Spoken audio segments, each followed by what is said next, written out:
এই প্রশ্নটা অনেকটা গুচ্ছ প্রশ্ন। আপনি রাজনীতিতে যোগ দিচ্ছেন, নিজে দল করছেন, এসব জানার পর অনেক মানুষ, মানে অগুন্তি, আমরা যাকে হাজার হাজার বা লাখ লাখ মানুষ বলি, সোশ্যাল মিডিয়ায় মন্তব্য করেছেন। এমনকি আমাদের ফেসবুক, ইউটিউব পেজে যখন আমরা ঘোষণা দিয়েছি যে আপনি আসবেন, অনেক দর্শক মন্তব্য করেছেন যে আপনারা নিজেদের, মানে ডেস্টিনির এমএলএমের বিনিয়োগকারীরা বলেছেন যে যেটা ট্রি প্ল্যান্টেশনের বিনিয়োগকারী, তারা আপনাদের কাছে টাকা ফেরত চাইছেন, তারপর আপনাকে রাজনীতিতে সক্রিয় হতে বলছেন, লাখ লাখ পাওনাদারের বিষয় কি বলবেন? আমাদের আরও বেশ কিছু প্রশ্ন এর মধ্যে রয়েছে। ট্রি প্ল্যান্টেশনের বিনিয়োগকারীদের টাকা দিয়ে রাজনীতিতে যাওয়ার কথা বলেছেন, সেটি সম্পর্কে আপনি কি বলবেন? এটা নিয়ে আরেকটু কথা বলতে চাই। জেলখানায় যাওয়ার আগে এই ট্রি প্ল্যান্টেশনের লিমিটেড নামে কত টাকা সম্পদ কিনেছিলেন এবং কোম্পানির অ্যাকাউন্টে কত টাকা রেখে গেছেন? আমাদের অনেক প্রশ্ন রয়েছে, আসলে অনেকে অনেক প্রশ্ন করছেন। জনাব রফিকুল আমিন, আপনি যদি সংক্ষেপে বিষয়টা একটু আলোকপাত করতেন। ধন্যবাদ আপনাকে। প্রশ্ন অনেকগুলো হয়ে গেছে, আমি একটা করে উত্তর দিচ্ছি।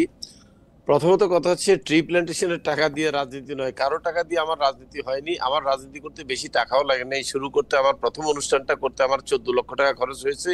সম্পূর্ণটাই আমার যারা সাথে আমার রাজনীতি করতে আমার সাথে একসাথে কাঁধে কাঁধ মিলিয়ে রাস্তায় নেমেছে, তাদের চাঁদা থেকে, তাদের সহযোগিতা আমি শুরু করেছি। এরপরে হচ্ছে ট্রি প্ল্যান্টেশনের টাকা না দিয়ে যে রাজনীতি করছি বলতেছে, সেটা হচ্ছে ট্রি প্ল্যান্টেশন নয়, ডেস্টিনি ট্রি প্ল্যান্টেশনের কাছে যতজনের টাকা পাওনা আছে, এদের এই অধিকার, এই কথা বলার অধিকার আছে। তারা পাবে কার কাছে দেখেন, তারা বলতেছে কিন্তু ট্রি প্ল্যান্টেশনের কাছে। রফিকুল আমিন ছিল তখন ট্রি প্ল্যান্টেশনের ব্যবস্থাপনা পরিচালক এবং 5 জন উদ্যোক্তা পরিচালকের মধ্যে একজন। এখন আমি আপনাকে একটা জিনিস পরিষ্কার করে তুলে ধরতে চাই, ট্রি প্ল্যান্টেশনে যে আমরা 5 জন উদ্যোক্তা পরিচালক ছিলাম, এরা কেউই মালিক নন, সবাই নমিনি পরিচালক। এই ট্রি প্ল্যান্টেশন কোম্পানির মালিক হচ্ছে দুটো আরো অন্য লিমিটেড কোম্পানি। একটা হচ্ছে ডেস্টিনি 2000 লিমিটেড, যেখানে প্রায় 43,50,000 ক্রেতা পরিবেশক আছে। তাদের মধ্য থেকে 43,50,000 লোকের মধ্যে থেকে 17,50,000 লোক এই ট্রি প্ল্যান্টেশনে বিনিয়োগ করেছে এবং এই ট্রি প্ল্যান্টেশনের 51% মালিক হচ্ছে তারা, সেই 43,50,000 কোম্পানি ডেস্টিনি 2000 লিমিটেড। আর 49% মালিক হচ্ছে আমাদের একটা সমবায় সমিতি আছে ডেস্টিনি নামে, সেটা নাম হচ্ছে destiny multipurpose cooperative society limited.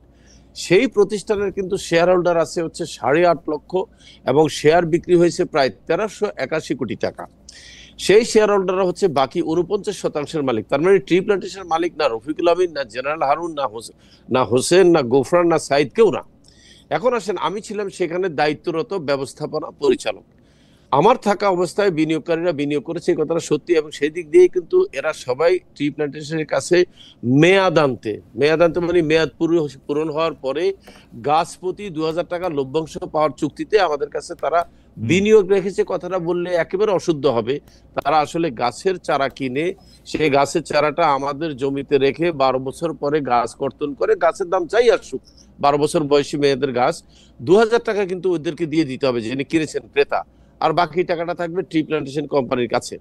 এখন প্রশ্ন হচ্ছে, সেখানে কিন্তু কাগজে পত্রে আমরা বিক্রি করেছি প্রায় 2200 কোটি টাকা। আমি কাগজে পত্র এই জন্য বললাম, আদতে কিন্তু আমরা টাকা রিসিভ করেছি কাস্টমার থেকে আরো অনেক কম, কারণ এখানে প্রতি 10,000 টাকার বিনিয়োগের এগেনিস্টে আমরা বহু লোকের 5,000 টাকা ঋণ দিয়েছি, যে ঋণের টাকাটা কিন্তু তারা আমাদেরকে ডাউন পেমেন্টের সময় দেয়নি, প্রকৃত টাকা দিয়েছে আমাদেরকে 5,000 টাকা, আমরা মানি রিসিভ দিয়েছি 10,000 টাকা। তার মানে যদি আপনি ওইভাবে দেখেন, আমাদের কালেকশন হয়েছে 1300 থেকে 1400 কোটি টাকার মতো। এখন আসেন, এখান থেকে আমরা একটা বড় অংশ কিন্তু আপনার দিয়ে দিয়েছি, কমিশন দিয়ে দিয়েছি কাকে? আপনার যারা বিনিয়োগ করেছে তাদের থেকে, মানে এক একটা চক্রের মধ্যে 20-25 জন করে লোক আছে। অর্থাৎ আমরা 43% টাকা, যত টাকা আমরা রিসিভ করেছি তার 43% টাকা আমরা দিয়ে দিয়েছি কমিশন। তাইলে আমরা মামলা কেন খেলাম? আমাদের মামলা হয়েছে মানি লন্ডারিং এ, যে এই যে 4300 টাকা অর্থাৎ 43% টাকা, এটা যে আমরা কমিশন আকারে দিয়ে দিয়েছি এবং পরবর্তীকালে আবার এখান থেকে কিছু টাকা আমাদের। রফিকুল ভাই, আমরা সাধারণ দর্শকরা এতগুলি ফিগার বা ফ্যাক্ট আমরা মনে রাখতে পারবো না। আমি শুধু সরল প্রশ্ন করি আপনাকে, আপনি জেলখানায় যাওয়ার আগে ডেস্টিনি ট্রি প্ল্যান্টেশন লিমিটেডের নামে কত টাকা সম্পদ কিনেছিলেন এবং কোম্পানির অ্যাকাউন্টে কত টাকা স্থিতি রেখে গিয়েছিলেন? আমি স্থিতি রেখে গিয়েছি ব্যালেন্স শিটে 650 কোটি টাকার মতো। আর কোম্পানির নামে সম্পদ কিনা হয়েছে টঙ্গীতে 30 বিঘা জায়গা, বাগান কেনা হয়েছে প্রায় 700-800 একর জায়গা, আবার প্রায় 5000 একর জায়গা আমরা নিয়েছি লিজ, এবং গাছ রোপণ করেছি 1 কোটি, যেখানে আমাদের 81 লক্ষ গাছ সার্ভাইভ করেছে। সেই গাছটা আমরা দুদককে বুঝিয়ে দিয়েছি। এই ডেস্টিনি 2000 লিমিটেড, ডেস্টিনি 2000 লিমিটেডের নিজস্ব কত টাকা সম্পদ কিনেছিলেন, বর্তমানে কোম্পানির অ্যাকাউন্টে কত টাকা জমা আছে? এদের আবার সম্পদ কম, এদের কারণ সম্পদ কম করে এরা তো ট্রেডিং করতো, এখানে কোনো বিনিয়োগ করে নাই। অর্থাৎ বিনিয়োগকারীরা কেউই ডেস্টিনি 2000 এর কাছে 1 টাকাও পায় না, তারা টাকা পায় হচ্ছে ট্রি প্ল্যান্টেশনের কাছে। ওকে, তাহলে ডেস্টিনি টি প্ল্যান্টেশনের রায়ে যে মামলার রায়ে যে বলা হয়েছে সমস্ত জরিমানার টাকা রাষ্ট্রের কোষাগারে জমা দেওয়ার জন্য, তাহলে বিনিয়োগকারীরা টাকাটা ফেরত পাবে কোত্থেকে? এই রায়টাই তো ডিসপিউটেড, এবং এটা তো উদ্দেশ্যমূলক রায়, তাই না? আমি এটার বিরুদ্ধে বেশি কথা বলতে চাই না, যেহেতু এটা এখনো আপিল বিভাগে নিষ্পত্তি হয়নি। এখানে বলা হয়েছে যাদের বিরুদ্ধে অভিযোগ আনা হয়েছে তাদের সবাইকে সম্মিলিতভাবে 4400 কোটি টাকা জরিমানা করেছে রাষ্ট্রের অনুকূলে দেওয়ার জন্য, কিন্তু এই টাকা একবারও বলে নাই যে বিনিয়োগকারীদেরকে বন্টন করে দেওয়ার জন্য। এই জায়গাটায় কিন্তু পক্ষপাতিত্ব হয়েছে। আপনি টি প্ল্যান্টেশনের যে এটা থেকে টাকা আপনি আপনার অ্যাকাউন্টে বা আপনার ব্যক্তিগত মাধ্যমে বা আপনার স্ত্রীর অ্যাকাউন্টে সরিয়েছেন বা নিয়েছেন? কোনো টাকা আসে না, এই মর্মে প্রমাণ করতে পারেনি, দেখাতে পারে না। তারা অন্য কথা বলছে। কিন্তু আপনি যদি সেই ট্রায়াল কোর্টের যদি ইয়েগুলো পড়েন, ট্রায়ালের যে PW1 যেটাকে বলা হয় প্রসিকিউশন উইটনেস 1 থেকে 119 পর্যন্ত, 219 পর্যন্ত, সেখানে আপনি দেখবেন যে সেখানে কিন্তু তারা বলে নাই আমার অ্যাকাউন্টে টাকা ট্রান্সফার করেছি ট্রি প্ল্যান্টেশন থেকে। তারা ভিন্ন কথা বলছে। তারা বলছে ট্রি প্ল্যান্টেশনের টাকা প্রথম ট্রান্সফার হয়ে চলে গেছে ডেস্টিনি 2000-এ, এবং ডেস্টিনি 2000 থেকে আমাদের অ্যাকাউন্টে ঢুকেছে আমাদের বেতন, আমাদের ভাতা, আমাদের কমিশন, উৎসব ভাতা ইত্যাদি আকারে। তার মানে এই যে ট্রানজাকশনটা, এটাও কিন্তু তারা কোনো রেকর্ড দেখাতে পারে নাই। মাননীয় আদালত বলছে যে রফিকুল আলমের অ্যাকাউন্টে যে ট্রি প্ল্যান্টেশনদের টাকা এসে ঢুকছে, আপনারা কিন্তু কোনো ইনস্ট্রুমেন্ট দেননি, ব্যাংক ইনস্ট্রুমেন্ট যেটাকে আমরা বলি ব্যাংক চেক।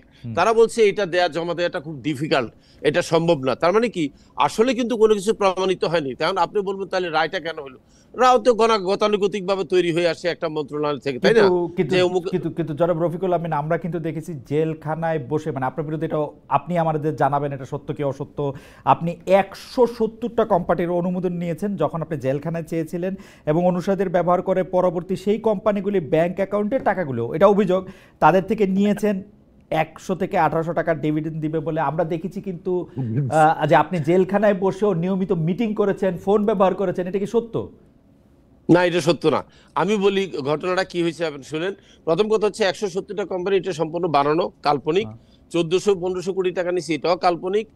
এখন কথা হচ্ছে এগুলা কেন বলেছে আমি কিন্তু জানি। একজন ব্যক্তি এটাকে প্রচার করেছে, সে কিন্তু আমার উপরে ব্যক্তিগত আক্রোশে এই কাজটা করেছে, এবং যিনি এটা প্রচার করেছে যে সাংবাদিক, ওনার সাথে আমার এই পর্যন্ত 3টা দফা মিটিং হয়েছে। আমি ওনার নাম এখানে উল্লেখ করতে চাই না।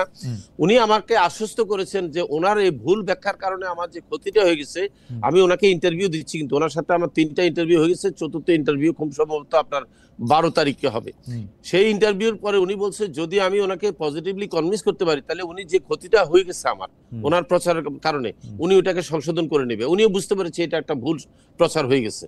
আচ্ছা, এই বিষয়ে আমার শেষ প্রশ্ন এই পর্যায়ে, যে আপনি বৈশাখী টেলিভিশনের পরিচালনা পর্ষদে কি আবার ইনক্লুডেড হয়েছেন? না, আমি হতে পারিনি, বাট আমাকে ইনক্লুড করবে মর্মে বর্তমান বোর্ড যে আছে তারা আমাকে রাজি হয়েছে যে বৈশাখী টিভি যেহেতু আমার মাধ্যমে ক্রয় করা হয়েছে কোম্পানির নামে, তাই ওরা মনে করে বৈশাখী টিভির পরিচালনা পর্ষদে আমার থাকাটা উচিত এবং সঙ্গত, এবং তারা আমাকে আশ্বস্ত করেছে এই মাসের মধ্যে তারা আবার ইনক্লুড করে নেবে। কিন্তু আমাকে মৌখিকভাবে তারা দিয়েছে, কনসেন্ট দিয়েছে, আপনি বৈশাখী টিভিতে আসেন, বৈশাখী টিভিতে আপনি আসেন, আমাদের সাথে বসেন, থাকেন, আমাদের কোনো আপত্তি নেই, কিন্তু আপনার পদবি আনুষ্ঠানিকভাবে দিতে কিছুদিন সময় লাগবে। এই বৈশাখী টিভির পরিচালনা পর্ষদে আপনাকে আবার নেওয়া হবে কেন? মানে কিসের ভিত্তিতে, অন বেসিস অফ হোয়াট? এইটা হচ্ছে হাইকোর্টের 173/22 একটা কথা লেখা আছে যে বর্তমান পর্ষদ চাইলে একজন সিইও অথবা একজন সিএফও এবং অথবা একজন ম্যানেজিং ডিরেক্টর নিয়োগ দিতে পারে। আমি যা বুঝতেছি এটা বোধহয় ভবিষ্যতে দিতে পারে, আমাকে উদ্দেশ্য করে এই রায়টা এইভাবে লেখানো হয়েছে আর কি। না কেন, মানে এইটাতে মানে আপনি যাতে আবার বৈশাখী টিভিতে যেতে পারেন সেই জন্য এই রায় লেখা হয়েছে, মানে কোর্টের এত ভালোবাসা আপনার উপর? না না, কোর্টের ভালোবাসা নয়, এটা হলো পরিচালকদের ইয়েতে করা হয়েছে অনুরোধে। এটা হচ্ছে বলি বৈশাখী টিভি যখন কেনা হয় হুম তখন এটা কিন্তু অনেক বেশি পয়সা দিয়ে কেনা হয়েছিল, হুম 61 কোটি টাকা দিয়ে। হুম এরপরে পরবর্তীকালে বৈশাখী টিভির ডেভেলপমেন্টে আরো 40 কোটি টাকা খরচ করা হয়েছে হুম এবং আরো 17 কোটি টাকা লোন দেওয়া হয়েছে। এই যে 117 কোটি টাকার লাইব্রেরি তৈরি হয়েছে ডেস্টিনি 2000 কাছে বৈশাখী টিভির, হুম এটা সম্পূর্ণটাই কিন্তু আমাকে পরিশোধ করতে হবে এই ধরনের একটা অঙ্গীকারনামা আমার থেকে নিয়েছিল। হুম। এখন যদি বৈশাখী টিভির এই দায় দানা ডেস্টিনি 2000 বরাবর আমি বুঝিয়ে না দিই, আমি কিন্তু দায় এড়াতে পারি না। তা আপনি কি এই 117 কোটি টাকার দায় পরিশোধ করতে পারবেন? মানে কি থেকে আমি করবো না তো, আমি তো করবো না, না, প্রথমত আমি যে তো এটা করবো দুটা না। প্রশ্ন, মানে আপনি যখন বৈশাখী টিভিতে ইনভেস্ট করলেন ডেস্টিনির টাকা নিয়ে, মানে ইজ ইট আমি লাইক করিনি, আমি করিনি, কে আমি কে করিনি তো।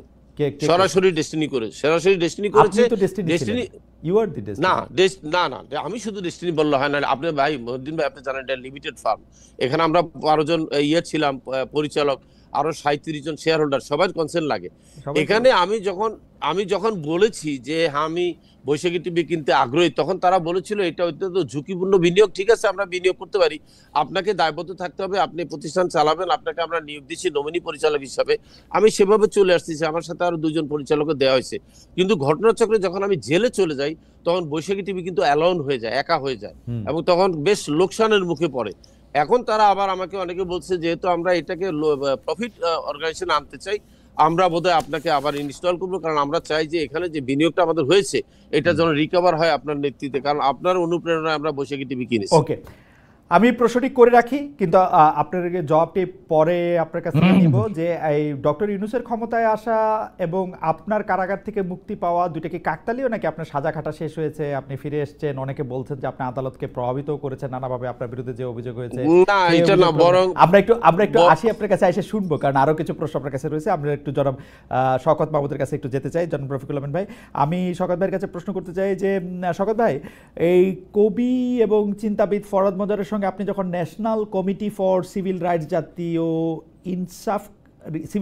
জাতীয় ইনসাফ কায়েম কমিটি করলেন, বিএনপি এটা ভালোভাবে গ্রহণ করে নাই, আপনাকে বিএনপি থেকে বহিষ্কার করা হয়। বিএনপির হাইকমান্ড তখন মনে করেছিল আপনি বিএনপির একটি অংশকে ভাগিয়ে নিয়ে নির্বাচন অংশগ্রহণ করানোর ষড়যন্ত্র করছেন। পরে আমরা দেখলাম আপনি ফরহাদ মজারের সঙ্গেও নেই, বা ফরহাদ মজার আপনার সঙ্গে নেই। ইনসাফ কায়েম কমিটিও তখন নিষ্ক্রিয় হয়ে যায়, আপনি স্বতন্ত্র প্রার্থী হিসেবে দ্বাদশ সংসদ নির্বাচনও করেন। সেই সময়টা নিয়ে কি বলবেন? ফরহাদ মজার আর আপনার পথ কখন আলাদা হয়ে গেল? তার সঙ্গে আপনার বিচ্ছিন্নতা তৈরি হলো কেন? বিএনপির প্রসঙ্গেও যদি আপনি একটু বলেন তাহলে আমরা একটু শুনতে পারি বা জানতে পারি। জনাব শওকত মাহমুদ। ধন্যবাদ, ধন্যবাদ খালেদ। আপনি প্রশ্নটি করে ভালো করেছেন, কারণ অনেকেই এই বিষয়ে একটা অস্পষ্ট অবস্থানে আছে। প্রথমে হচ্ছে 2012 সালে দেশনেত্রী বেগম খালেদা জিয়া ফরহাদ মজার এবং আমাকে ডেকে বলেন যে আপনারা পেশাজীবী বা নাগরিকদের জন্য একটা আন্দোলন করে তুলুন, এবং এই আন্দোলনটা আমাদের এই স্বৈরাচারের বিরুদ্ধে একটা ফলপ্রসূ আন্দোলন হিসেবে বিবেচিত হতে পারে। তখন ফরহাদ ভাই এবং আমি এই জাতীয় নাগরিক অধিকার কমিটিটা আমরা ফর্ম করি। কিন্তু 2014 নির্বাচনের পরে সরকারের যে আরো মারমুখী আচরণ এবং মত প্রকাশের স্বাধীনতার ক্ষেত্রে যে সরকার মারাত্মক রকমের যে মানে খড়গ নিক্ষেপ করতে থাকে, সেই পরিপ্রেক্ষিতে আমাদের ভূমিকাটা স্থগিত হয়ে যায়। এরপরে আমরা ইনসাফ কায়েম কমিটি নামে একটা কমিটি করে, সেই কমিটিকেই আমরা পুনরুজ্জীবন করে আমরা কাজ শুরু করি। এখন ইনসাফ কায়েম কমিটির মধ্যে আমরা যে কথাগুলো বলছিলাম সেটা হচ্ছে যে আমরা রাজনৈতিক দলগুলোকে আমরা উদ্বুদ্ধ করতে চাই একটা গণঅভ্যুত্থানের দিকে, এবং এই গণঅভ্যুত্থানই হতে পারে এই সরকারের বিদায়ের একমাত্র পথ। এবং এই গণঅভ্যুত্থানে আমরা বলেছি যে পেশাজীবীরা, ছাত্র জনতা, তারা এই গণঅভ্যুত্থানের সূচনা করতে পারে, কিন্তু শেষে গিয়ে রাজনৈতিক দলগুলোই কিন্তু এই গণঅভ্যুত্থানকে একটা সার্থক পরিণতি দিতে পারে। কিন্তু এরকে নিয়ে বিএনপির মধ্যে এক ধরনের একটা ভুল বোঝাবুঝি সৃষ্টি করা হয়, যেই ভুল বোঝাবুঝির কারণে আমাকে প্রথমে শোকজ করা হয়, শোকজ করার পর আমি জবাব দেই, একবার আবার শোকজ প্রত্যাহার করা হয়, দ্বিতীয়ত আবার শোকজ করা হয় যে আমরা একটি বড় সমাবেশ করেছিলাম, কেন করেছিলাম সেটা কিন্তু আমি বেগম খালেদা জিয়াকে জানিয়ে করেছি, এবং বিএনপির যাদেরকে জানানো প্রয়োজন জানিয়ে করেছি যে আমরা এই ধরনের একটি প্রোগ্রাম করতে যাচ্ছি। কিন্তু তারপরেও আমি লক্ষ্য করলাম যে তারা আশঙ্কা করলেন যে তারা বোধহয় বিএনপি ভেঙে আমি একটা নতুন দল করতে চাইছি, এই ধরনের একটা অপপ্রচারও চালানো হয়েছিল। সেই কারণে আমরা তখন আর অগ্রসর হতে পারিনি।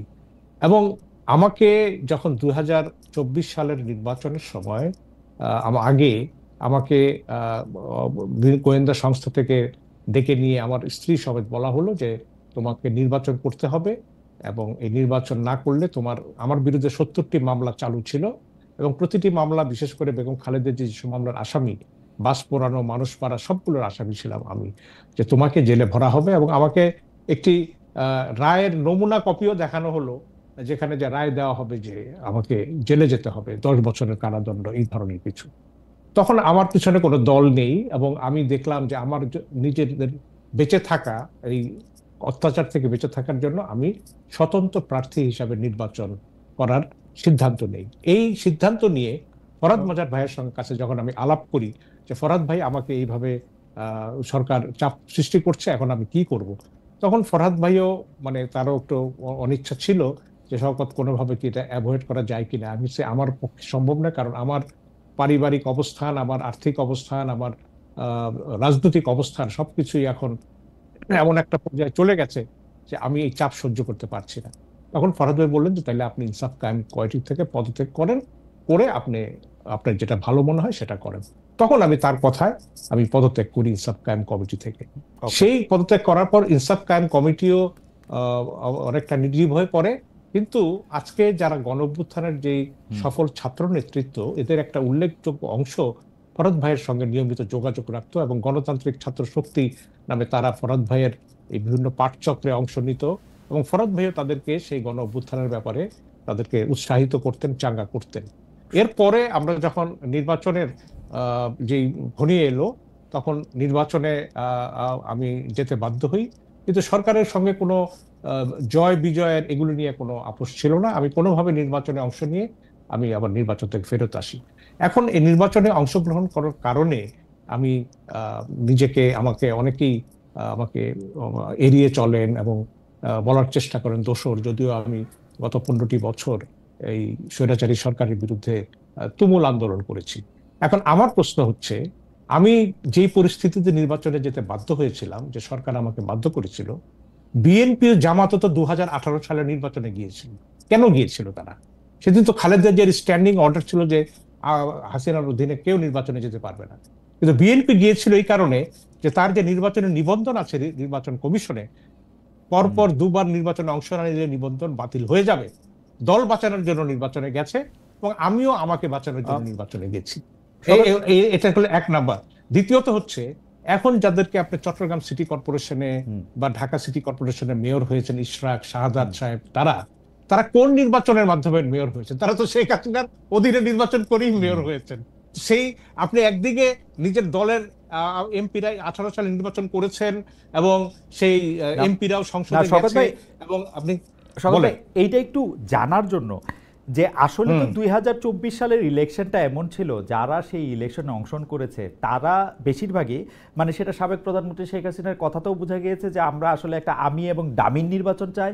সেই আমি এবং ডামিন নির্বাচনকে যারা ফেসিলিটেট করেছে তাদেরকে ধরাই হয়েছে তারা স্বৈরাচারের দোসর। এবং জনাব শওকত মাহমুদ, আপনাকে ভয় দেখানো হয়েছে, আপনাকে এটা করা হয়েছে। অনেকে বলে থাকেন আপনি সরকার থেকে বিশেষ সুবিধাও পেয়েছেন। এটা হইতে পারে টাকা, হইতে পারে প্লট, হইতে পারে আমরা জানি না কিছু।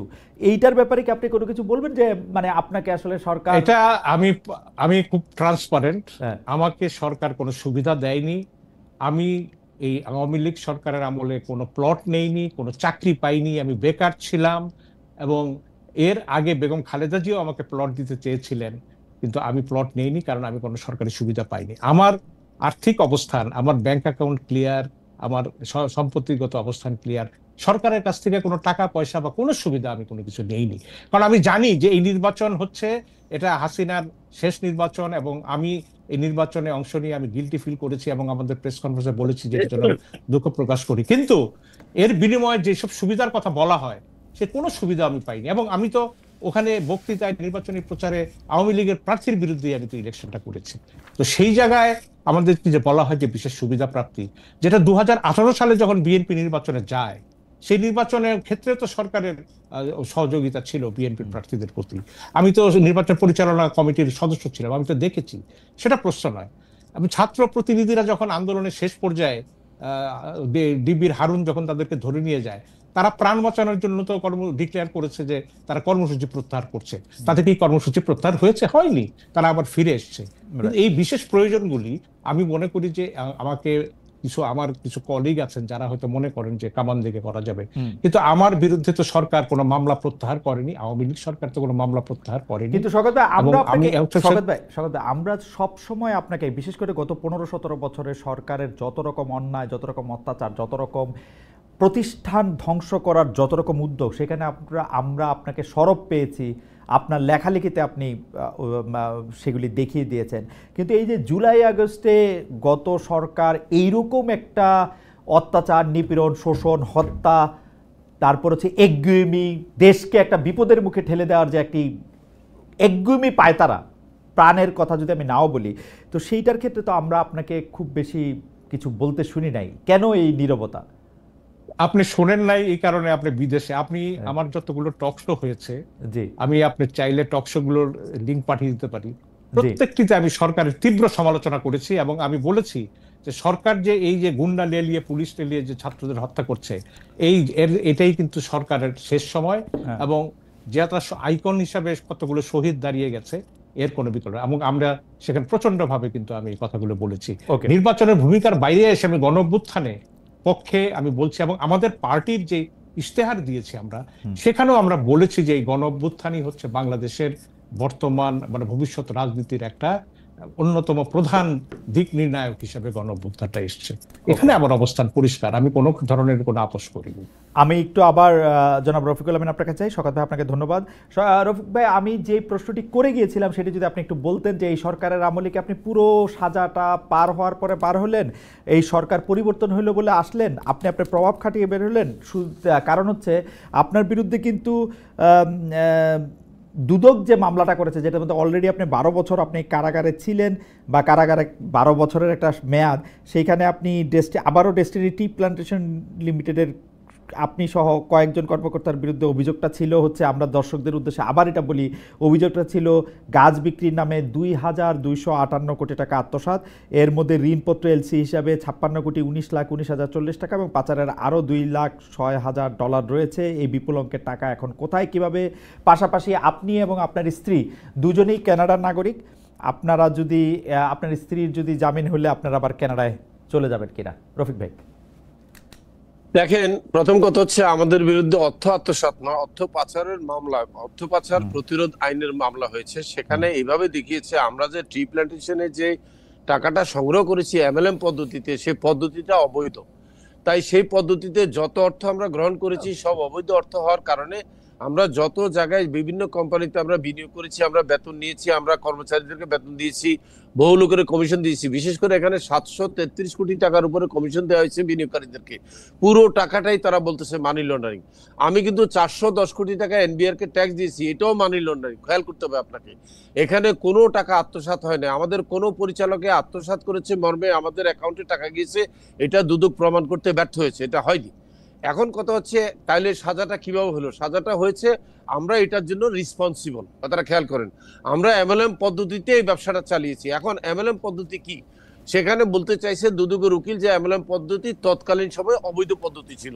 এবং এখানে কিন্তু জজ সাহেবের সামনে আমাদের যে এসারোলক সমাজে আমাদের বিজ্ঞ আইনজীবী উনি বলেছেন তৎকালীন সময় যে এমএলএম অবৈধ ছিল এই মর্মে আপনাদের কোনো নথিপত্র আছে কিনা, বলে নাই। তাহলে শুনেন এখন সাক্ষী কি বলতেছে, বাদী।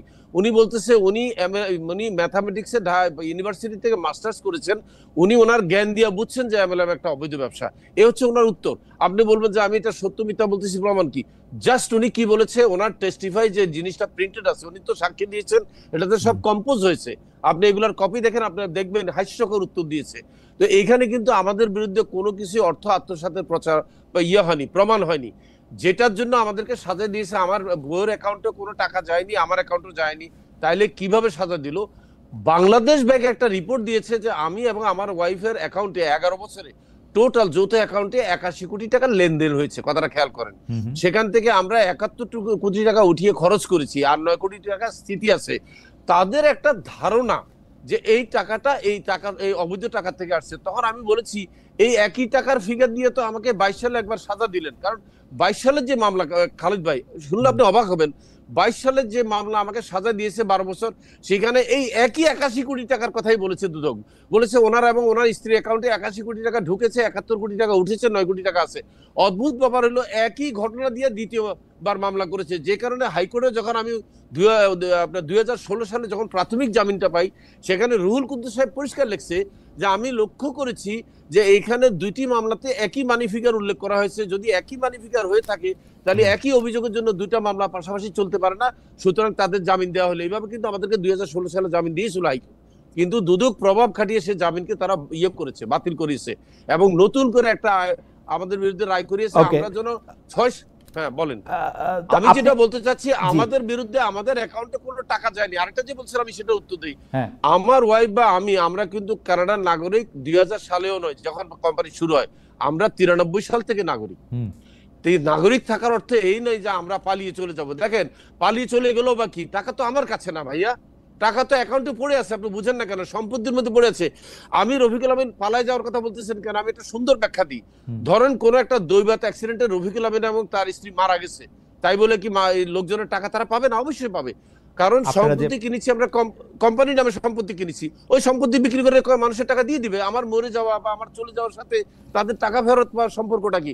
আর মানি রিসিট কি খালিদ ভাই এইভাবে লেখা হয়েছে যে রফিকুল আমিনকে টাকা দিচ্ছে, নাকি মানি রিসিট হয়েছে ডেস্টিনির নামে? বলেন তো আপনি। না সেটা ঠিক আছে। আমার এখানে দুইটা প্রশ্ন। একটা প্রশ্ন হচ্ছে যে আপনি মারা যাওয়ার কথা বললেন বা আপনি চলে যাওয়ার কথা বললেন, আপনি যে এতদিন কারাগারে ছিলেন, আপনাকে যারা বিনিয়োগ করেছেন, আপনার কথা শুনে যারা উৎসাহী হয়ে গাছ কিনেছেন বা গাছে বিনিয়োগ করেছেন, তারা কি তাদের টাকা পেয়েছেন? আসলে তারা পাবেন, কিন্তু আইনি কেন বুঝতে হবে আপনাকে। আপনি কারাগারে থাকলে, মানে এটা কেমন কোম্পানি? আপনি কারাগারে থাকতে পারেন, আপনার সিস্টেম কি তাদেরকে টাকা দিতে পেরেছে? আসলে পারে নাই, কারণ দুদক সিস্টেমকে লক আপ করে রেখেছে। দুদক সমস্ত ব্যাংক অ্যাকাউন্ট বন্ধ রেখেছে, ট্রি প্ল্যান্টেশনের এবং ডেস্টিনি সকল কোম্পানির সমস্ত সম্পত্তি তাদের কাস্টডিতে নিয়ে গেছে দুদক। শুধু নিতে বাকি রাখছে আমার বাচ্চাগুলোকে কাস্টডিতে তারা নেয়নি। দুদক মহা অন্যায় করেছে তৎকালীন সময়। সরেছে সরকারের আমলে যে দুদক ছিল, এই দুদক আমাদের প্রতি নির্যাতন করেছে। আমি এটার প্রতিবাদ জানাই। সরকার পরিবর্তন হওয়ার ফলেই কি আপনি বেরিয়ে আসতে পারলেন? না, আমি পারি নাই, কারণ সরকার পরিবর্তন হয়েছে 5ই আগস্ট, আর আমি বেরিয়েছি পরবর্তী বছরের 15ই জানুয়ারি। আমি কিন্তু সাজা খেটে 3 মাস অতিরিক্ত সাজা খেয়ে বেরিয়েছি। আমি কোনো ফেভার পাইনি কোনো সরকারের। আপনি কি কোর্টের মধ্যে আপনি কি কোর্টের মধ্যে থেকে মোবাইল ফোন পরিচালনা করতেন, যেটি মানে বা মোবাইল ফোন ব্যবহার করতেন? মানে কারাগারে আমি আসতেছি 2020 সালের করোনা কালীন সময়। সেটা হচ্ছে 2016 সালে যখন আমাকে জামিন দেওয়া হলো, সিনহা সাহেব জামিন বাতিল করলেন।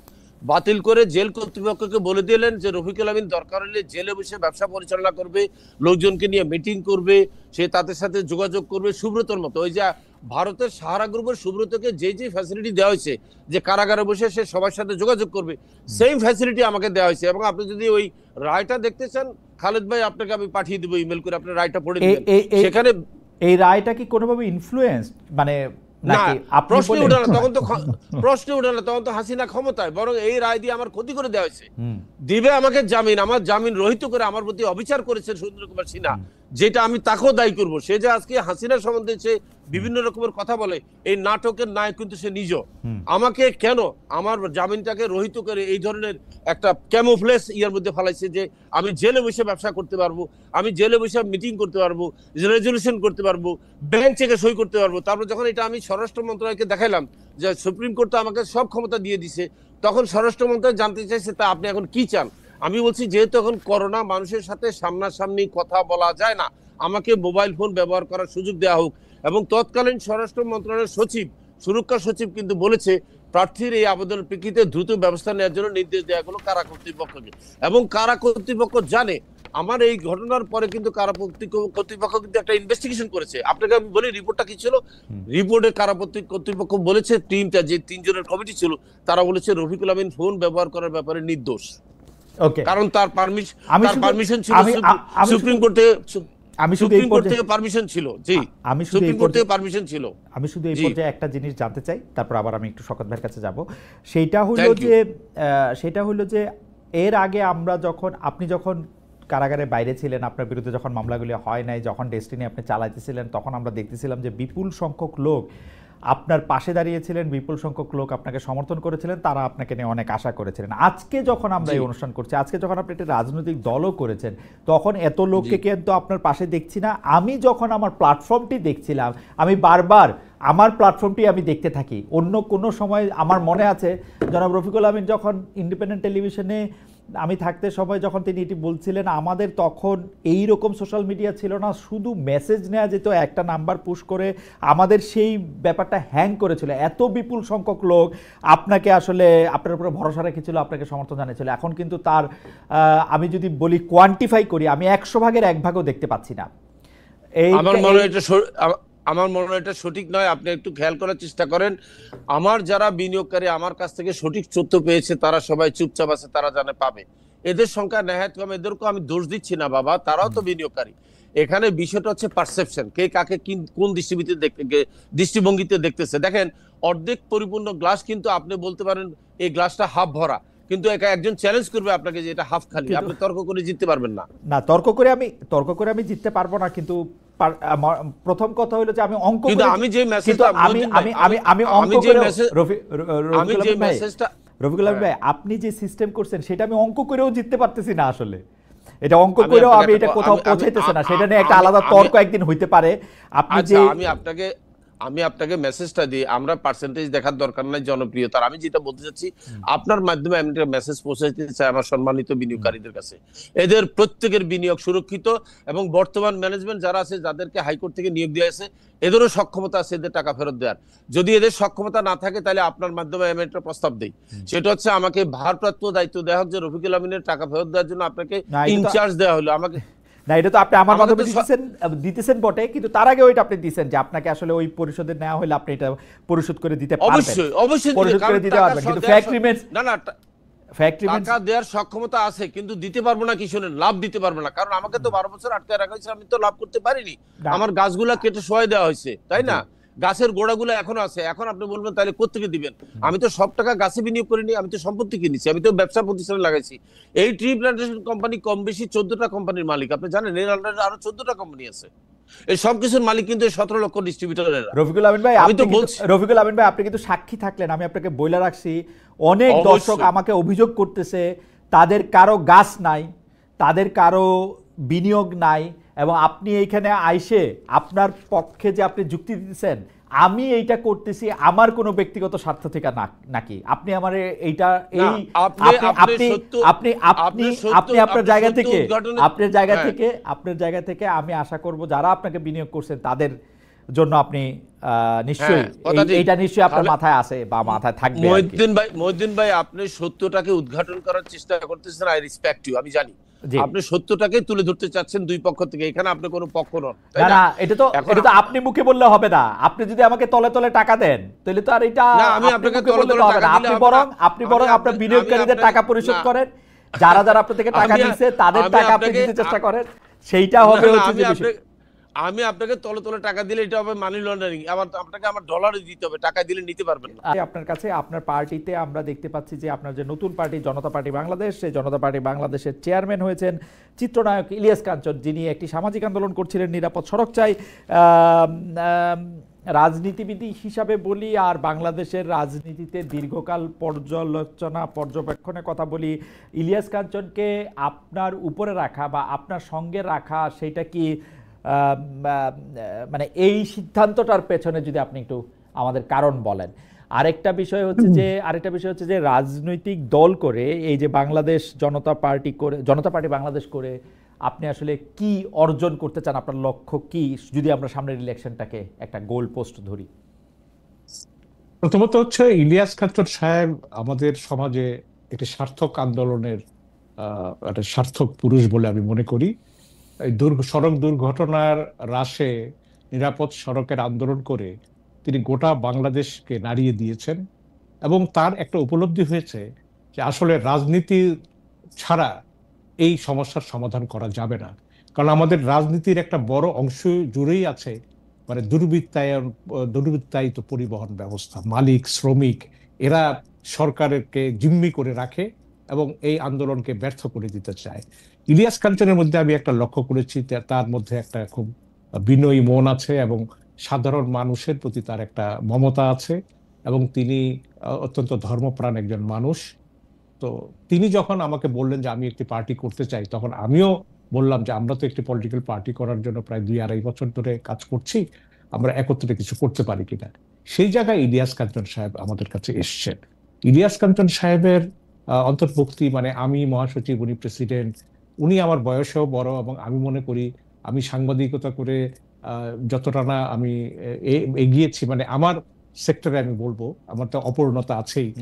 ইলিয়াস কাঞ্চন সাহেবও কিন্তু তার নিজস্ব পরিমণ্ডল থেকে এই নিরাপদ সড়কের আন্দোলন করে সারা দেশে একটা আলোড়ন তুলতে সমর্থ হয়েছেন। শওকত ভাই, সেই জায়গায় আমি মনে করি যে তাকে নিয়ে আমার রাজনীতি করার সিদ্ধান্তটি আমি অনেকের কাছ থেকে সাড়া পেয়েছি, এবং এটা সঠিক সিদ্ধান্ত বলে আমার কাছে এটা প্রতিপন্ন হয়েছে। শওকত ভাই, আমি বলেন এই রাজনৈতিক দলটার উদ্দেশ্যটা আপনি, আচ্ছা ঠিক আছে, আপনি গোল পোস্টটা একটু বলে নেন। আচ্ছা, আমি হ্যাঁ, গোল পোস্টটা উদ্দেশ্যটা আমি বলি, একবারই বলি, কারণ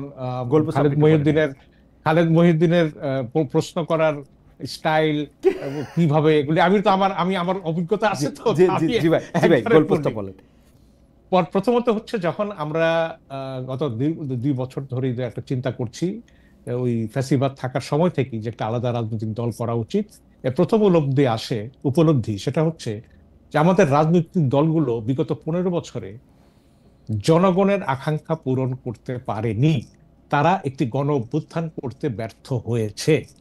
জনগণ বারবার এগিয়ে এসছে, কিন্তু রাজনৈতিক দলগুলো পিছিয়ে গেছে জনগণকে সেই কাঙ্ক্ষিত অভ্যুত্থান দেওয়ার ক্ষেত্রে।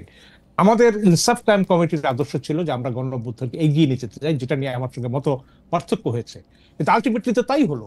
ছাত্ররাই, এই রাজনীতিবিদদের পিছিয়ে থাকার কারণে ছাত্ররা এগিয়ে এসে সেই গণ অভ্যুত্থানটি সম্পন্ন করলেন।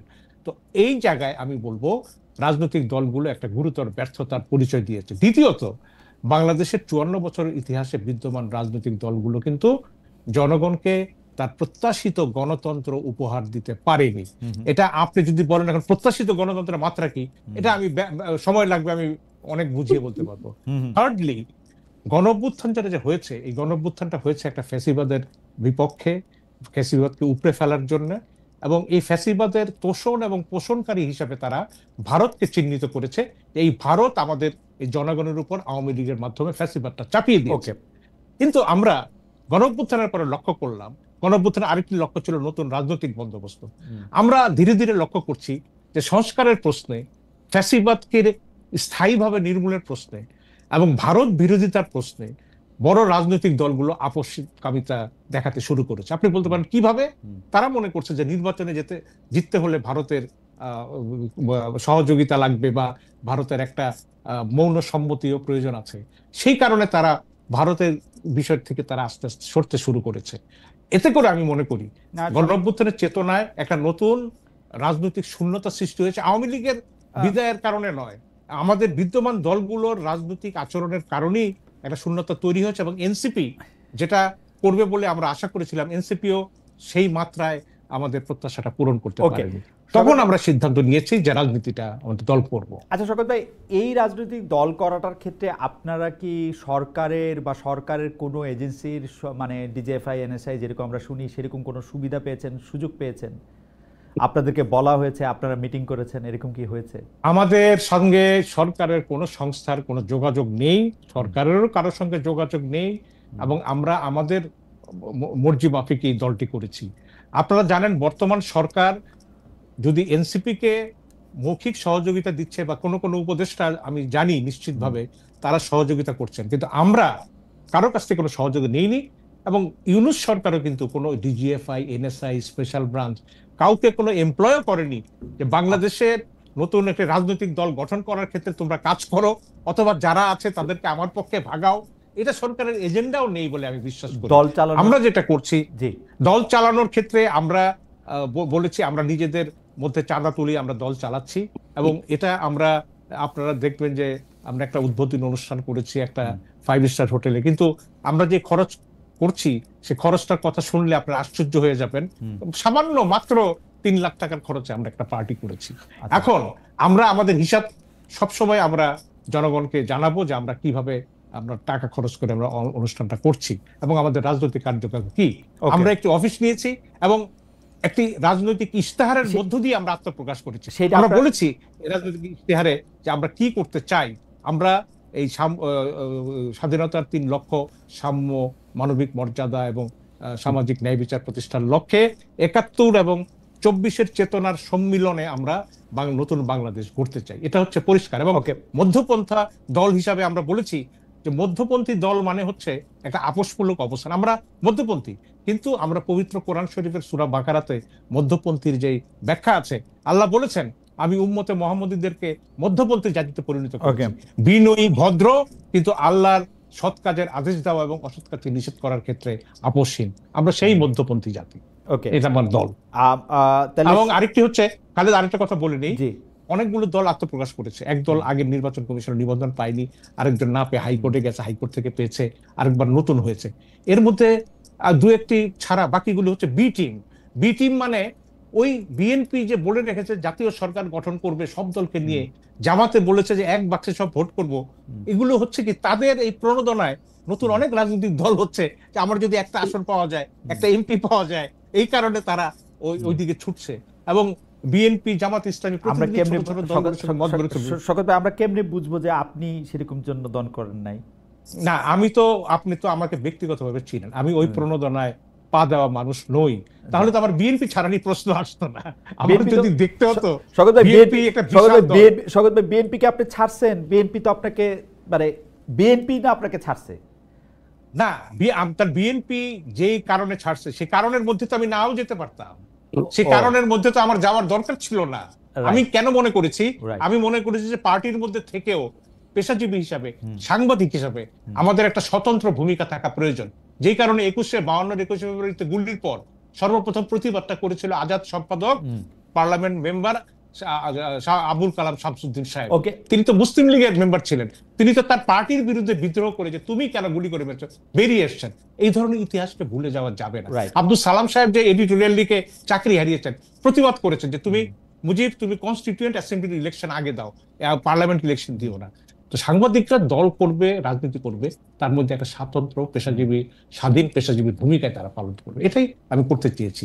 এটা কোনো লাভালাভের বিষয় না যে বিএনপি যে জোটগুলি এখন করতে যাচ্ছে, এই জোটের মধ্যে তারা বিএনপি বলছে পরে জাতীয় সরকার করবে। এখন জাতীয় সরকারে অংশ নেওয়ার জন্য এক ধরনের একটা হিরিক পড়ে যেতে পারে, সব দলের ক্ষেত্রে বলছে না, কিন্তু কিছু কিছু দলের ক্ষেত্রে। আপনি বলছেন বলে ভালো হয়েছে, আমাদের মধ্যে থেকে অনেকে আমাদেরকে বলছে যে এত যে নতুন পার্টি হইতেছে এর কারণ একটা, জনাব তারেক রহমান বা বেগম খালেদা জিয়া যখন দল, মানে যেহেতু তারা প্রধান রাজনৈতিক দল এখন প্রায় এককভাবে আওয়ামী লীগ ইলেকশনে, তো তারা অন্তত 20টা বা 25টা আসন 20টা বা 25টা দলকে দিতে চাইবেন বা 10টা 12টা দলকে দিতে চাইবেন, তার নিয়ে একটা জাতীয় সরকার করবেন, সেই জন্যই দল করা হচ্ছে।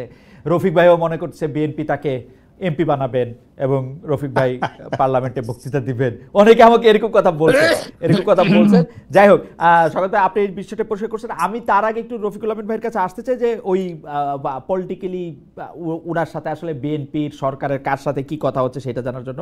কিন্তু রফিক ভাই, আপনি যে জেলে বসে জুম মিটিং করছেন, তার জন্য কিন্তু আমাদের সম্পাদক, মানে আমাদের গবেষক দল আমাকে যে সমকাল পত্রিকার যে মানে একটা বিশেষ কাটিং পাঠালো, গবেষক দলের প্রধান জনাব মিল্লাত, ওইটার মধ্যে আমি দেখতে পাচ্ছি যে এই জুম মিটিং করার জন্য 8টা কারারক্ষীকে সরায় নেওয়া হয়েছে এবং সেখানে বলা হয়েছে যে আপনি আসলে যে জুম মিটিং করছেন সেটা আসলে অবৈধ, যারা আপনাকে সহায়তা করছে তারাও এটা আপনার কাছে এইটা মানে মানে তারা ঠিক কাজ করে নাই, দায়িত্ব অবহেলার প্রসঙ্গ আসছে।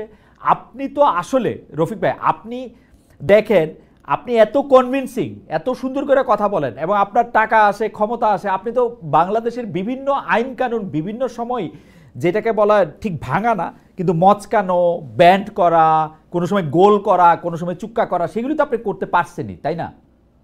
না, সঠিক না।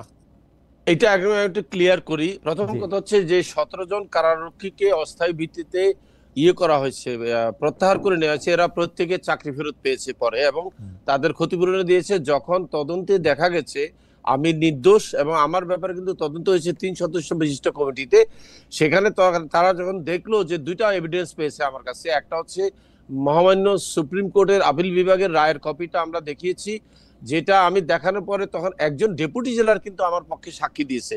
উনি বলছে হ্যাঁ স্যার এটা আমাকে কপি দিয়েছে, উনি যে সুপ্রিম কোর্টের থেকে একটা অর্ডার পেয়েছে, এটা আমি পেয়েছি, এই যে আমার মোবাইল ফোনে এটা সেভ করা আছে।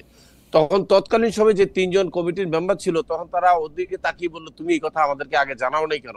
আমার মনে হচ্ছে আমাদের যখন ইনভেস্টিগেশন চলতেছে, তখন তৎকালীন আইজি সাহেব ফোন করেছিলেন, মামুন সাহেব, বলছে রফিকুল আমিনের তদন্তের রিপোর্ট কি?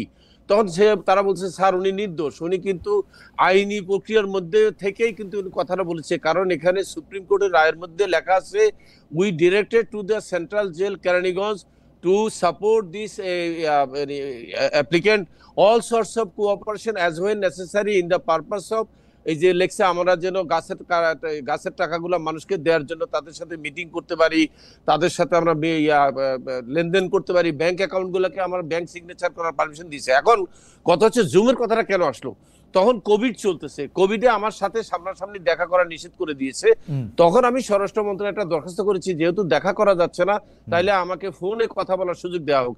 এবং আমি একবার, কিন্তু বেশি না, একবার, শুধু একবার এই জুমে আমি কথা বলেছি, চেহারা না দেখিয়ে, শুধু ভয়েস দিয়ে। এবং সেখানে যদি আপনার জুমের প্রত্যেকটা কথা শুনেন, তারা আমাকে জিজ্ঞাসা করেছে যে মামলার নিষ্পত্তি কবে হবে, টাকা কবে পাবো, আমি এগুলোর উত্তর দিয়েছি। সুতরাং এখানে কোনো ফৌজদারি অপরাধ হয়নি। যদি ফৌজদারি অপরাধ হতো, তাহলে জেলখানা আপনি যখন জুমে কথা বলেছেন, তখন স্পেশাল পারমিশন নিয়েছিলেন কারা কর্তৃপক্ষের? সেই তো কারা কর্তৃপক্ষ যখন প্রশ্ন করা হলো, তখন সে কেন বললো যে এটা দায়িত্ব অবহেলা হয়েছে কিনা আমরা এটা দেখবো? না, দায়িত্ব অবহেলা না, তারা তাৎক্ষণিক 17 জনকে সাসপেন্ড করেছে এবং এই ইনভেস্টিগেশন যখন শেষ হয়ে গেছে, ওদের চাকরি আবার ফেরত দিছে। কারণ তারা এটা করে, এটা তো বাংলাদেশে একটা নাটক। কোন একটা ঘটনা ঘটে গেলে মানুষকে সন্তুষ্ট করার জন্য, নিরীহ হোক আর অপরাধী হোক, যে কোনো লোকের সাসপেন্ড করা, এটা হচ্ছে কর্তৃপক্ষের একটা জেনারেল প্র্যাকটিস। আমি এটার বিরুদ্ধে প্রতিবাদ করেছিলাম যে এই 17 জন কর্মচারী, তাদের কোনো দোষ নাই। তারা তো ডিউটি আমার রুমে করে নাই, তারা পুরো এলাকা জুড়ে ডিউটি করছে। আমার রুমে হয়তো 1-2 জন ডিউটি করছে, আপনি সাসপেন্ড করলে 2 জনে করবেন, ঢালাও করে 17 জনে কেন আপনি সাসপেন্ড করবেন একদিনের ঘটনার জন্য?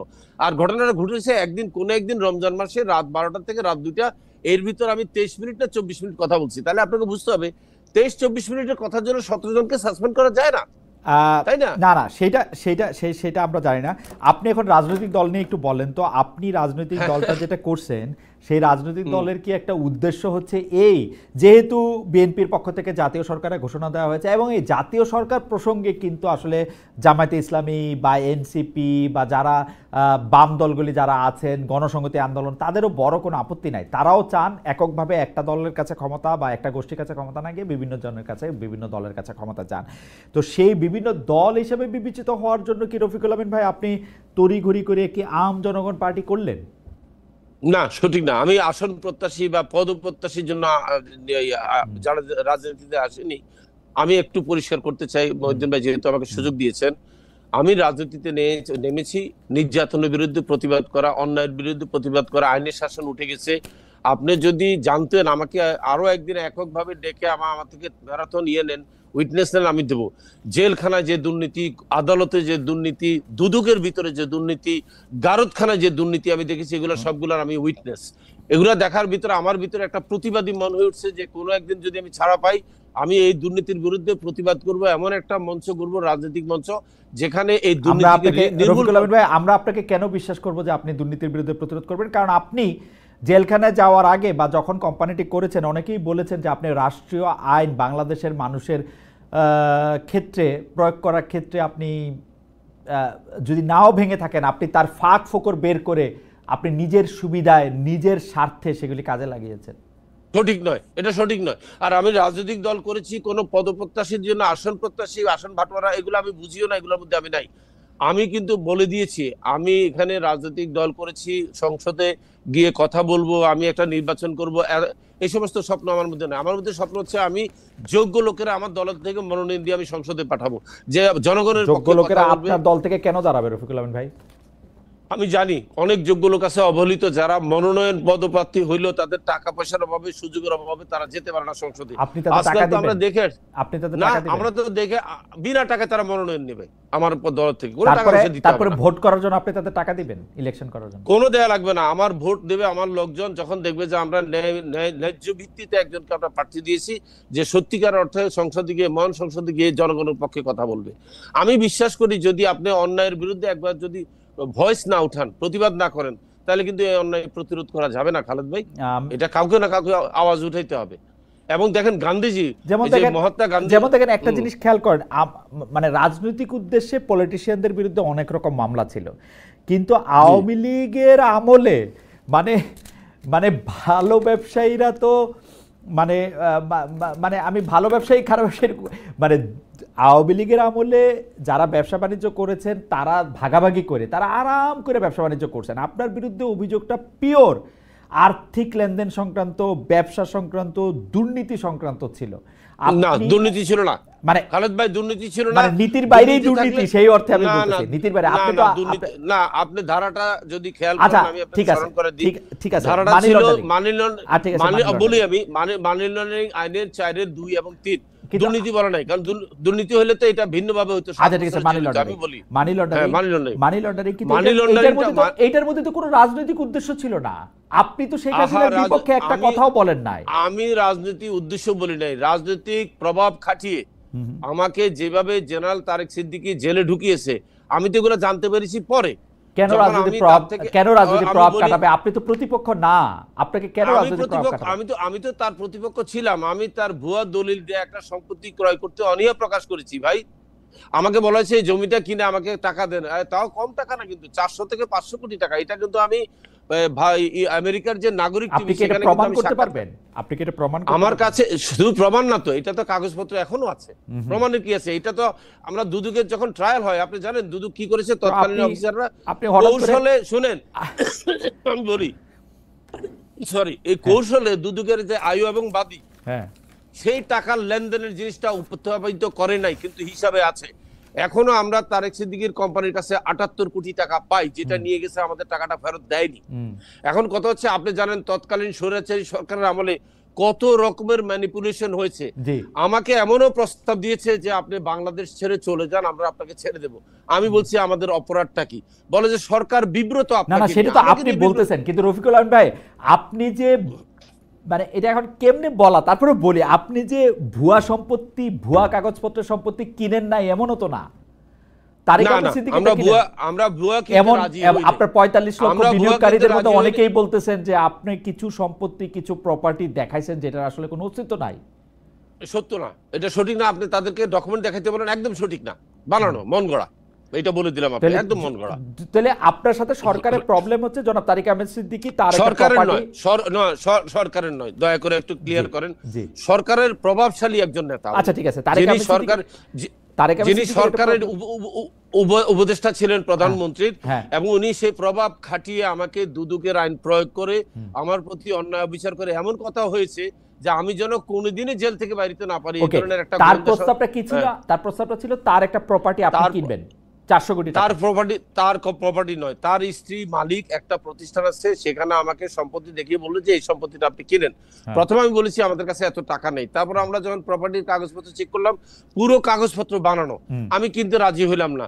তখন যাই বললো তাহলে আরেকটা কিনেন। এইভাবে করতে যায় ওনার সাথে কিন্তু আমার ক্ল্যাশ তৈরি হলো। এখন কথা হচ্ছে, উনি যে কথাটা আমাকে বুঝাইতে চাইছে যে আমরা আজীবন ক্ষমতা আছে, আপনি চিন্তা করেন না, এই ধরনের কাজ করলে আপনার সমস্যা হবে না। আমি বলছি না, আমি পাবলিকের টাকা নিয়ে কাজ করি, আমার অত কথা শোনার সময় নাই যে আপনার ক্ষমতায় কতদিন থাকবেন বা থাকবেন না। আমি এই প্রপার্টির কাগজ সম্বন্ধে সন্তুষ্ট না, আমি নেব না, দ্যাটস ইট।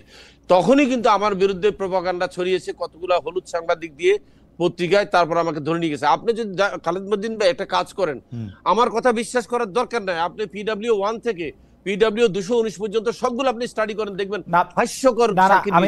আচ্ছা আপনি আমাকে বলেন 219 জন সাক্ষীর মধ্যে একজন বিনিয়োগকারী সাক্ষী ছিল না কেন?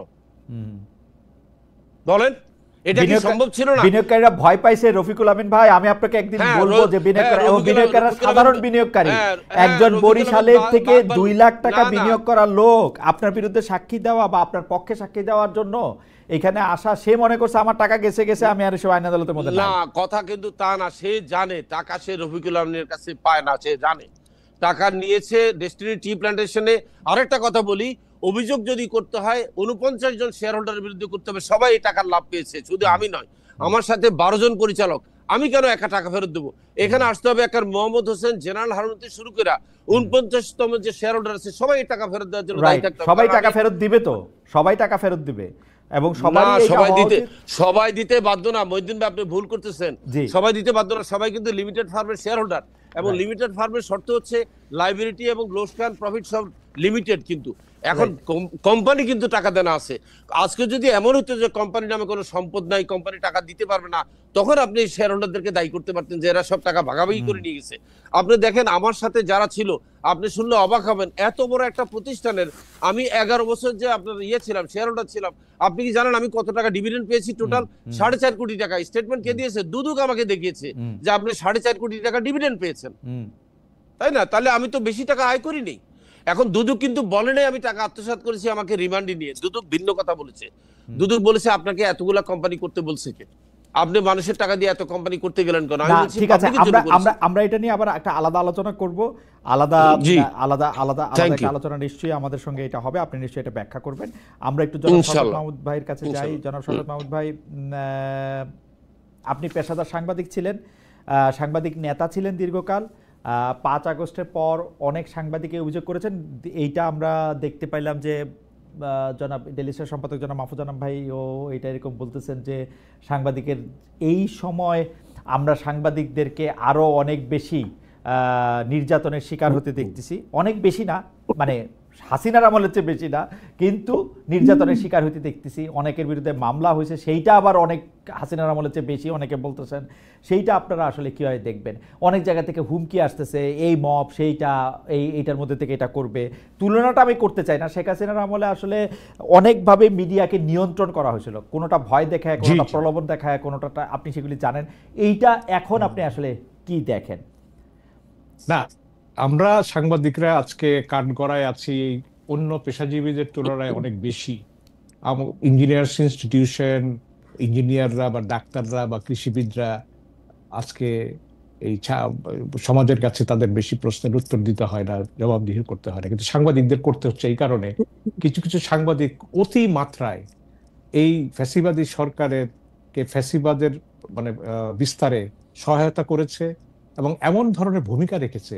এটা হচ্ছে আমি বলবো যে এটা হয়তো কোনো জীবজন্তুর পক্ষেও এই ধরনের ভূমিকা রাখা সম্ভব ছিল না।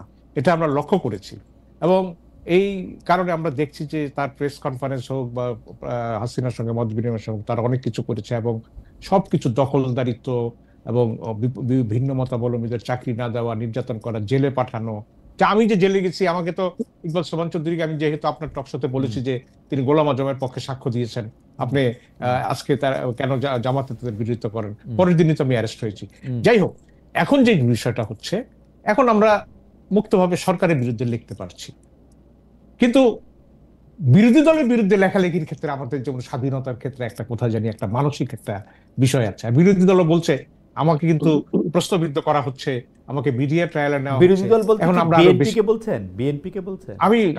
আপনি বিরোধী দলের বক্তব্য বলতে যেটা আপনি বুঝতে চান আপনি সেইভাবে বুঝতে পারেন। আমি মনে করি এই ধরনের কথা বললে কিন্তু সাংবাদিকরাও কিন্তু আরো ভয় পেয়ে যায় যে তাহলে কি আমার লেখালেখিতে কারোর মিডিয়া ট্রায়াল হয়ে যাচ্ছে কিনা এটা। আর মামলার প্রশ্নে আমি বলবো যে মামলা কিছু কিছু ক্ষেত্রে জেনুইন মামলা হয়েছে, কিন্তু ঢালাও ভাবে যে এমন অনেককে আমি জানি যে তারা গণ-অভ্যুত্থানের কোনো বিরুদ্ধে কোনো কথাও বলেনি বা শেখ হাসিনার প্রেস কনফারেন্সও যায়নি, এমন ধরনের লোকদের বিরুদ্ধেও কিন্তু মামলার আসামি করা হয়েছে। এবং এই যে সচিবালয়ে অ্যাক্রিডিটেশন কার্ডগুলি যে বাতিল করা হলো, আমার সংবাদ প্রচারের স্বাধীনতা আছে কিন্তু সংবাদ সংগ্রহের স্বাধীনতা নাই, তাহলে আমি কোন জায়গায় আটকে আছি? এই বিষয়গুলো। এবং একটা কথা বলা হয়, আরো কেউ কেউ বলছেন যে না, গণ-অভ্যুত্থানের চেতনার পরিপন্থী সাংবাদিকতা করতে পারবে না। আমি মনে করি যে সমাজে যদি আমরা বহুমতের বিকাশ ঘটাতে চাই, আমাদের পক্ষে সবাইকে থাকতে হবে গণ-অভ্যুত্থানের পক্ষে, নট নেসেসারিলি। কিন্তু যারা গণ-অভ্যুত্থানের পক্ষে নেই কিন্তু তারা গণতন্ত্রে বিশ্বাস করে বা ওই ফ্যাসিবাদের সহিংস দোষর ছিল না, তাদের ক্ষেত্রে আমাদের অবস্থাটা কি হবে এটা পরিষ্কার করা উচিত। আমি মনে করি শওকত ভাই, আমার একটু শেষ প্রশ্ন, কারণ কতগুলি প্যারামিটার, কতগুলি থার্মোমিটার, কতগুলি ব্যারোমিটার আছে, সেই জায়গা থেকে আমি বলি, দর্শকরা হয়তো কিছু বুঝতে পারবে। আপনি কি এখন প্রেস ক্লাবে যান নিয়মিত বা অনিয়মিত, সকালে বিকালে চা খেতে বা হাঁটতে বা কোনোভাবে?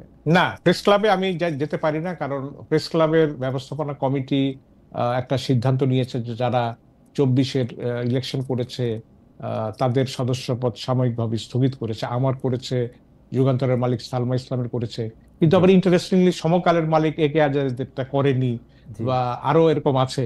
তা আমরা বলেছি যে যদি এটাই হয় তাহলে স্বয়ং স্বৈরাচারী এরশাদকে আমরা প্রেস ক্লাবে ঢুকতে দেইনি, হ্যাঁ। কিন্তু সামরিক শাসনের আমলে মন্ত্রী ছিলেন দিদার বক্ত, আনোয়ার জাহিদ, তাদের ব্যাপারে তো কোনো ব্যবস্থা হয়নি। না, তো এটা না, কি ধরনের ব্যবস্থা না, নেওয়া হচ্ছে? শওকত ভাই, এটা আমি মনে করি যে একটা না, এটা শওকত ভাই, এটা আমি সম্পূর্ণভাবে এটা শওকত ভাই, আমি এমনি জানতে চাইছিলাম যে প্রেস ক্লাবের সদস্য না থাকা, মানে সদস্য নন, ধরে নিলাম আপনি এখন প্রেস ক্লাবের সদস্য না, তারপরে তো অনেকে প্রেস ক্লাবে যান, আপনি কি প্রেস ক্লাবে যান না? জি, যেহেতু আপনার আমি যাই। সদস্যপদ স্থগিত করা হয়েছে। না না, আমি প্রেস ক্লাবে যাই, আমি তো হ্যাঁ। অনুষ্ঠান হলে আমি সেখানে যাই, হুম। এটা প্রেস ক্লাবে যাওয়া অব্যাহত আছে। কিন্তু তারা যেটা বর্তমান কমিটি, আমি মনে করি যে কমিটি মেয়াদ উত্তীর্ণ, অবৈধ, তারা ইলেকশন না দিয়ে নিজেরাই মেয়াদ বাড়িয়ে নিয়েছে, তো তারা এই কাজটি এটা সঠিক করেনি। কিন্তু আমি প্রেস ক্লাবে যাই, এটা আমি বিভিন্ন অনুষ্ঠানে কয়েকদিন আগেও গিয়েছি ওকে, প্রেস ক্লাবে। আমাদের অনুষ্ঠান শেষ করতে হবে। আমাদের অনুষ্ঠান শেষ মতো তো জনাব রফিকুল আমিন, আপনি আপনারা দুজনেই যেহেতু নতুন একটি রাজনৈতিক দল করেছেন, আপনারা কি একটু আমার মনে হয় যদি 30 সেকেন্ড রফিকুল আমিন ভাই বলেন, তারপর আমরা একটু শওকত মাহমুদ ভাইয়ের কাছে বলবো যে আপনারা দুজন নতুন দুটি রাজনৈতিক দল করে দুটি নতুন রাজনৈতিক দলের প্রধান নেতা হলেন, কিন্তু আমরা জনগণরা আপনার কাছে আসলে কি আশা করতে পারি? নতুন একটা রাজনৈতিক দলে আপনি নতুন কি করবেন, এটা যদি আমাদেরকে 30 সেকেন্ডে বলেন, দয়া করে। যদি বেশি সময় না নেন তাহলে আমাদের জন্য একটু প্রোডাকশন সুবিধা।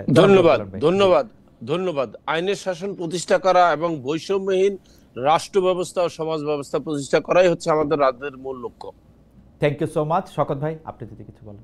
আমি রাজনীতির মাধ্যমে আমরা জনগণকে একটা নতুন ব্যবস্থা, আমি মনে করি যে গণঅভ্যুত্থানের চেতনায় জনগণ যে পরিবর্তন চাইছে, সেই পরিবর্তনের মধ্য দিয়ে আমি একটা নতুন ব্যবস্থা আমরা উপহার দিতে পারবো, এবং আমরা বিদ্যমান রাজনৈতিক যে বিদেশমুখীনতা, যে দিল্লি, পিন্ডি, ওয়াশিংটন, চীন, বেজিং, এগুলো থেকে বেরিয়ে এসে একটি স্বাধীন রাজনৈতিক দল করে একটা সুস্থ রাজনীতি করার চিন্তা করব। কারণ আমি বেগম খালেদা জিয়া, দেশনেত্রী বেগম খালেদা জিয়া আমাকে রাজনীতি নিয়েছিলেন, এবং তার সাহচর্য এবং সান্নিধ্যে আমি যতটুকু শিখেছি, আমি মনে করি যে শুধু ক্ষমতায় যাওয়া না, মানুষের জন্য রাজনীতি করা, এবং ত্যাগের যে দৃষ্টান্ত জিয়াউর রহমান সাহেব করে গেছেন, শহীদ জিয়া, খালেদা জিয়াও একজন মজলুম জননেত্রী, এবং তিনি যে ত্যাগের দৃষ্টান্ত রেখে গেছেন, আমি মনে করি সেখান দিয়ে গিয়েই আমরা একটা প্রকৃত গণতন্ত্র উপহার দেওয়ার ক্ষেত্রে চেষ্টা করব বাংলাদেশের মানুষকে একটা নতুন পথের দিশা দেওয়ার জন্য। এটাই